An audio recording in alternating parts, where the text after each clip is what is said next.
Baik, selamat datang di Booster UKM PPD. Kali ini kita akan membahas tentang neuro. Oke, bagi yang sudah mengerjakan, bisa diperhatikan. Kalau belum mengerjakan, bisa mengerjakan dulu supaya esensi latihan soalnya bisa dapat.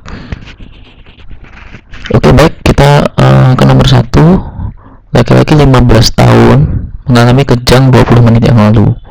Saat kejang, kepala pasien menghadap ke atas, mata melotot, berkeringat, air liur keluar, seluruh tubuh keloncotan. Kejang terjadi sekitar 2 menit. Setelah kejang, pasien tidak sadar. Pasien memiliki riwayat epilepsi sejak 10 tahun yang lalu. Jenis kejang yang dialami pasien adalah pertama, kalau kita membahas kejang itu DD-nya ada 2. Yang pertama, kejang demam sederhana, kejang demam maksudnya bisa sederhana, bisa kompleks, dan juga yang kedua epilepsi. Nah, gimana kita bedainnya? Kalau kejang demam itu dia yang paling penting itu berdasarkan usia. Kalau kita buka pedoman diagnosis di IDAI, di mana kejang demam itu terjadi pada usia 6 bulan sampai 5 tahun. Jadi, kalau pada soal pasien usia 3 tahun, curigalah ke pasien 3 tahun kejang, curigalah pertama kali ke kejang demam. Sembari kita baca lagi soal yang lain. Maksudnya soal-soalnya apakah ada clue yang mengarah ke epilepsi. Tapi kalau berdasarkan usia itu lebih ke kejang demam. Nah, epilepsi itu berarti di atas 5 tahun. Dan yang paling penting, dia itu punya riwayat kejang sebelumnya. Contohnya yang ada pada soal memiliki riwayat epilepsi, berarti memang udah jelas. Yang ditanya adalah jenis kejangnya. Nah, kalau kita bicara epilepsi, kejangnya itu dibagi menjadi 2, yaitu adalah kejang vokal dan juga kejang umum atau generalized. Nah, kejang vokal ini dia hanya mengenai satu hemisfer, tapi bisa berkembang menjadi mengenai 2 hemisfer.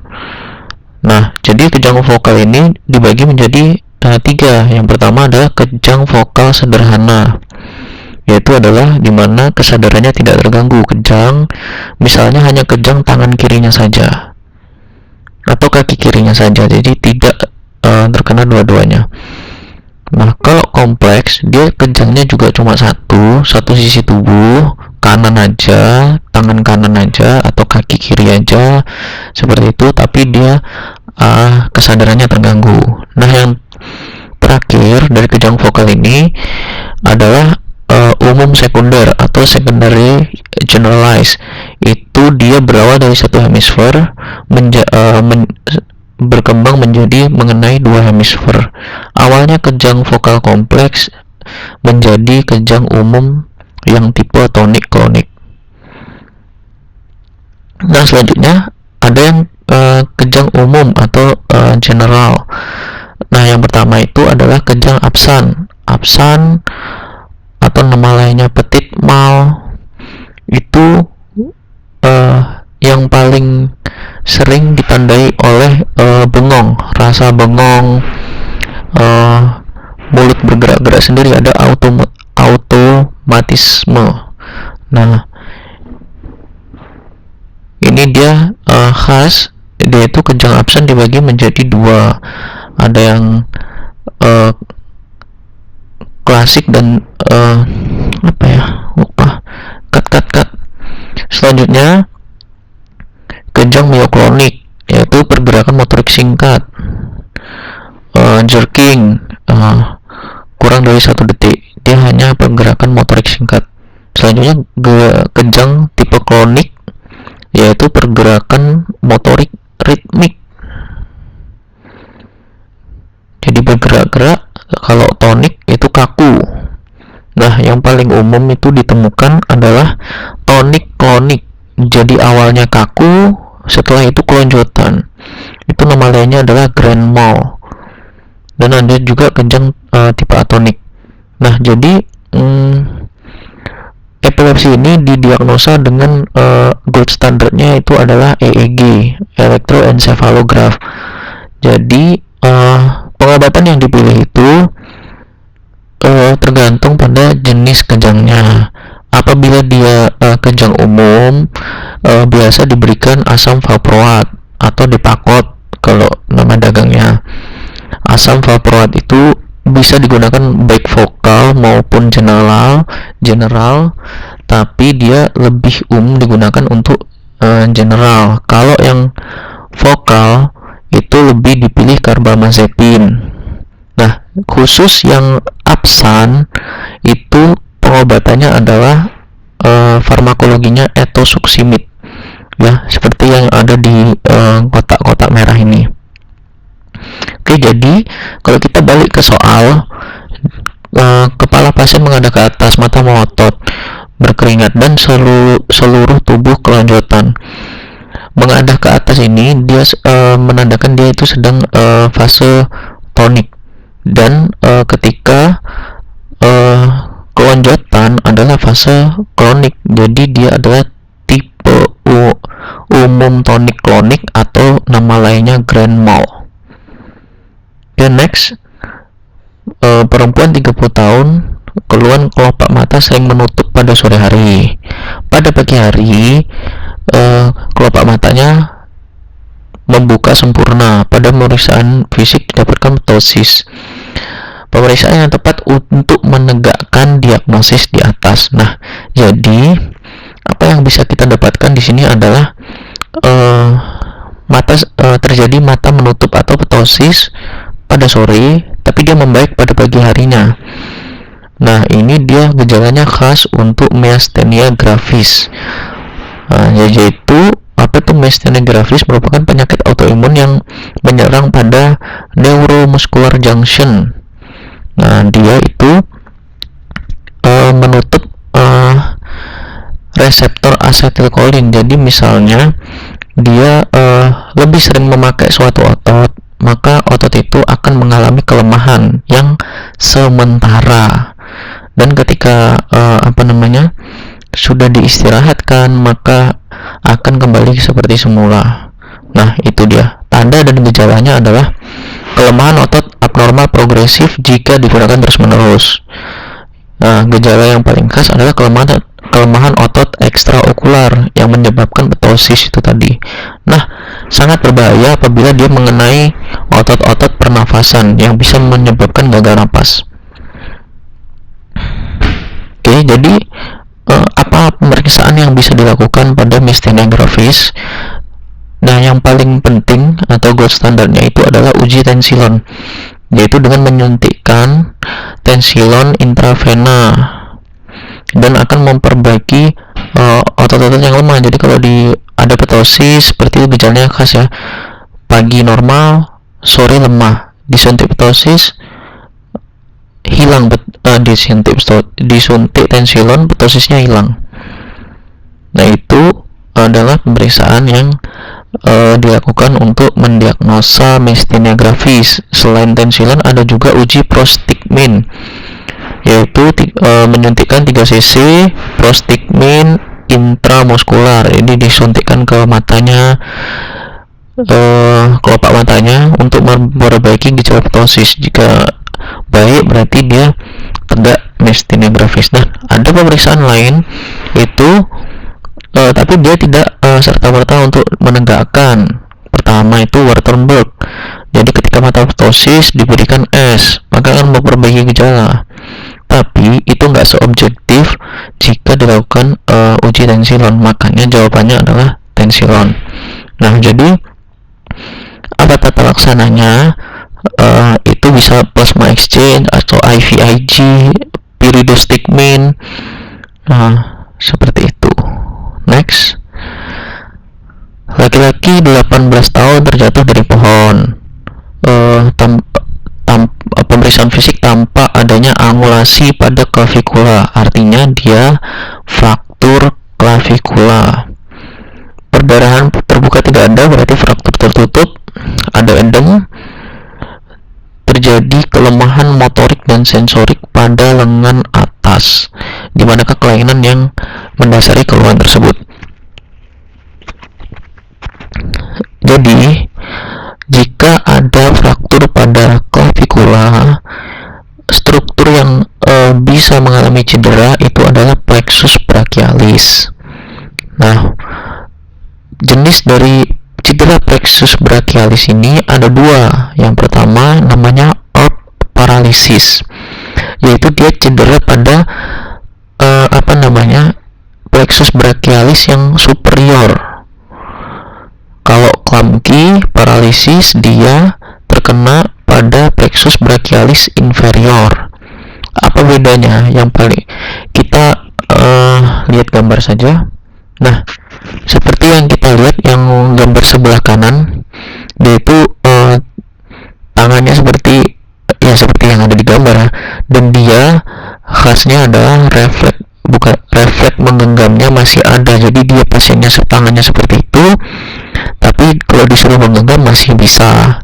Nah, sedangkan yang sebelah kiri itu clumsy, itu berarti cedera plexus brachialis inferior, tidak bisa menggenggam. Jadi bedanya seperti itu. Oke, next. Perempuan 25 tahun keluhan nyeri di jempol, telunjuk, dan jari tengah. Nah, dia khas ya, ada 3 jari ya, jari ibu jari, telunjuk, jari tengah. Berarti dia mengenai nervus medianus. Kalau jari nervus medianus dia mempersarafi jari jempol, telunjuk, jari tengah, dan setengah dari jari manis. Kalau ulnaris dia jari kelingking dan setengah lagi jari manis. Jadi jari manis ini ada dua persarafan. Nyeri juga disertai dengan kesemutan dan rasa baal. Memiliki riwayat bekerja sebagai teller bank. Apa barisan yang tepat untuk mendiagnosis? Nah, jadi ini adalah nervus medianus, dia khas pada carpal tunnel syndrome. Nah, jadi pemeriksaan yang bisa dilakukan itu ada pemeriksaan sederhana dan pemeriksaan penunjang. Kalau misalnya ditanya pemeriksaan yang tepat, jawabannya kalau ada pilihan jawaban EMG, elektromyelograph, itu lebih bagus dilakukan untuk menegakkan diagnosis CTS. Kalau tidak ada pemeriksaan penunjang, berarti pemeriksaan fisik yang bisa dilakukan adalah tes Tino, tes Fallen, dan juga flick test. Itu bisa dilakukan untuk menegakkan diagnosis CTS. Nah, jadi seperti yang ini, faktor risikonya itu adalah penggunaan genggaman atau tangan yang terus-menerus. Contohnya tukang cuci, tukang ketik. Nah, itu bisa menyebabkan CTS. Nah, ada juga namanya tarsal tunnel syndrome. Kalau CTS itu di tangan, kalau tarsal itu di kaki. Gejalanya sama. Rasa terbakar, nyeri, baal, kesemutan, dan juga bisa bisa membuat sampai atrofi pada keadaan yang tidak ditangani, atrofi otot-otot. Nah, ini dia pemeriksaannya, bisa Tino dengan cara menekan. Nah, ketika ditekan ada rasa kesemutan, maka Tinonya positif. Nah, kalau Fallen itu gambar yang sebelah kiri, yang tangannya seperti ini. Jika dilakukan seperti ini, ditekankan, maka akan positif jika nyeri. Nah, flick itu ketika dikibas-kibaskan tangannya, seperti kita mengibas-kibaskan, positif jika keadaan membaik. Karena dengan mengibaskan itu himpitan saraf nervus medianus itu akan rilis, gitu, seperti itu. Nah, apa terapinya kalau kita CTS? Kalau ditanya apa tata laksana awalnya, yang pertama kita jawab adalah tata laksana dari non farmakologi. istirahatkan tangan, bisa juga di splint atau bidai dengan tujuan untuk imobilisasi dari tangan sehingga tidak digunakan tangannya. Nah, itu jika ditanya dengan tata laksana awal. Tata laksananya selanjutnya bisa dilakukan pemberian NSAID atau antiinflamasi, injeksi steroid bisa dilakukan. Nah, pembedahan itu merupakan langkah terakhir bila terapi konservatif atau non-farmakologi gagal atau terdapat atrofi. Jadi indikasi melakukan pembedahan pada CTS ditemukan atrofi pada otot tenar. Itu adalah indikasinya, atau sudah dilakukan konservatif gagal dalam 6 bulan tidak ada perbaikan. Nah, seperti itu. Next, laki-laki 56 tahun, keluhan kram pada kedua kaki, terutama ujung kaki sampai pergelangan. Selain itu juga mengeluh baal pada kaki sejak 6 bulan yang lalu, bertambah berat pada malam hari. Pasien memiliki riwayat DM sejak 10 tahun yang lalu. Nah, kalau kita melihat gejala-gejala sensori seperti ini, misalnya baal, kram pada kaki, nyeri seperti tertusuk-tusuk, dan juga riwayat DM, itu curigalah ke neuropati diabetik. Itu dia paling sering ditemukan pada diabetik neuropati. Itu manifestasi diabetes yang paling sering ditemukan pada neurologis. Nah, jadi neuropati diabetes itu terbagi menjadi satu, perifer simetrik distal. Jadi dia ujung-ujung aja, ujung-ujung jari kaki bisa, ujung-ujung jari tangan bisa, dan simetris antara kiri dengan kanan. Dan juga ada juga yang asimetrik, mononeuropati. Nah, jadi hanya satu saraf, kaki kanan aja, tangan kanan aja, asimetrik. Dan juga ada autonom neuropati, hanya mengenai saraf autonom. Nah, pada soal yang ini, dia kedua kaki, terutama ujung, berarti dia perifer simetrik distal neuropati. Atau kalau di pilihan jawaban ada distal simetrik polineuropati. Jadi intinya itulah mengenai distal simetris antara kiri kanan dan polineuropati. Nah, gejala sensorik akan lebih dominan pada tipe ini, nyeri, kebas, parestesi, dan juga biasanya disertai dengan stocking and glove phenomenon, yaitu mengenai kaki dan tangan, seperti pakai stocking dan pakai sarung tangan, stocking dan glove. Nah, itu dia. Jadi tata laksananya non medikamentosa atau non farmakologi, edukasi perawatan kaki yang lebih teliti. Medikamentosa yang paling sering diberikan yaitu adalah antidepresan dan juga antikonvulsan, amitriptilin dan juga gabapentin untuk perbaikan sarafnya. Ini yang paling penting dari ini karena dia dasar penyakitnya, underlying disease-nya adalah diabetes, berarti kontrol glukosa itu menjadi suatu kewajiban.